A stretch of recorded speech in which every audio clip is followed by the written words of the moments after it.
अब श्री हरि विष्णु और राक्षसों की भयानक टक्कर होने वाली थी। इसका नतीजा क्या निकला और रावण, जिसका अभी तक जन्म भी नहीं हुआ था, उसके जीवन पर इस लड़ाई का क्या असर पड़ने वाला था? ये एक दिलचस्प सवाल है जिसका जवाब आपको इस ओरिजिनल सीरीज को पूरा सुनने पर ही समझ में आएगा।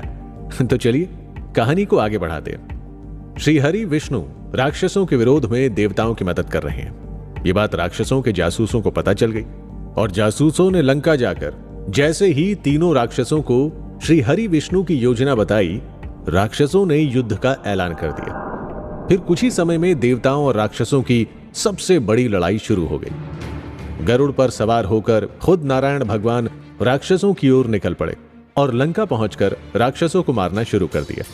राक्षसों के सभी हथियार उड़ उड़कर भगवान विष्णु के अंदर समाते जा रहे थे और विष्णु भगवान लगातार राक्षस वंश को उजाड़ते हुए आगे बढ़ रहे थे। कुछ ही समय में राक्षस माली और माल्यवान दोनों मारे गए। तीनों राक्षस भाइयों में केवल सुमाली जिंदा बच गया था। राक्षसों में हाहाकार मच गया। अपनी जान बचाने के लिए सुमाली बाकी बची सेना के साथ पाताल में जा छुपा। सभी राक्षस अब पाताल में ही बस गए।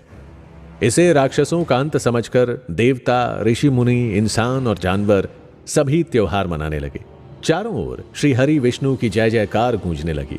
यहां से शुरू होती है राक्षस राज रावण की जन्म कथा। कुछ ही समय बाद सुमाली अपनी सुंदर बेटी के साथ धरती पर घूमने आया। तभी सुमाली की नजर दिव्य पुष्पक विमान पर पड़ी, जिस पर बैठकर धन के देवता कुबेर उड़ते हुए अपने पिता विशर्वा से मिलने जा रहे थे। उड़ते हुए पुष्पक विमान को देखकर सुमाली हैरान रह गया। उसके दिमाग में राक्षसों को फिर से शक्तिशाली बनाने की योजना आ चुकी थी। सुमाली तुरंत पाताल लौटा और अपनी बेटी कैकसी से कहा, बेटी, तुम्हारे विवाह का समय आ चुका है। एक पिता के मन पर बेटी के विवाह का बोझ हमेशा ही बना रहता है। अब तुम्हें ब्रह्मा जी के कुल में जन्मे पुलुत्स्य के पुत्र विशर्वा मुनि से खुद जाकर विवाह करना होगा। मैं तुम्हारे विवाह की बात लेकर उनके सामने गया तो उन्हें तुरंत मालूम हो जाएगा कि तुम राक्षस कुल की कन्या हो और वो तुमसे विवाह नहीं करेंगे। इसीलिए हे बेटी, तुम जाकर किसी भी तरह विशर्वा से विवाह कर लो, तभी तुम्हें कुबेर जैसा तेजस्वी पुत्र होगा और वही हमारे राक्षस कुल को फिर से जिंदा करेगा। अपने पिता की बातें सुनकर उनके गौरव और सम्मान को वापस लाने के लिए कैकसी सीधे विशर्वा मुनि के आश्रम जा पहुंची। उस समय विशर्वा तपस्या कर रहे थे। कैकसी उनके पास जाकर खड़ी हो गई। कैकसी इतनी सुंदर थी और तेजस्वी थी कि विशर्वा की तपस्या बीच में ही टूट गई। लेकिन विशर्वा के चेहरे पर जरा भी गुस्सा नहीं था। उन्होंने कैकसी से पूछा, हे देवी, तुम कौन हो और यहां क्या करने आई हो?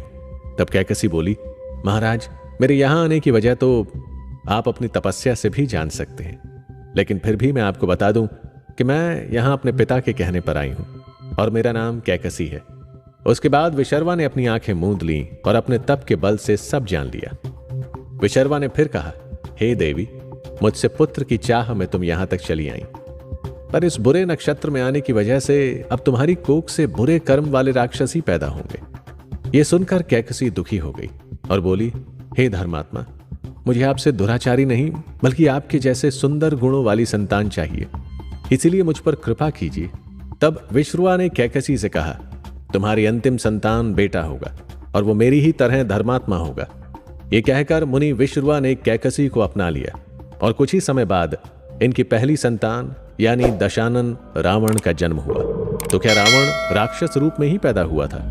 क्या ब्राह्मण वंश में जन्म लेने के बावजूद रावण पर अपने ननिहाल का असर ज्यादा था? क्या कैकसी ने वाकई एक राक्षस पैदा किया था? जैसे जैसे आप आगे सुनते जाएंगे, आपको इन सभी सवालों का जवाब मिलता जाएगा।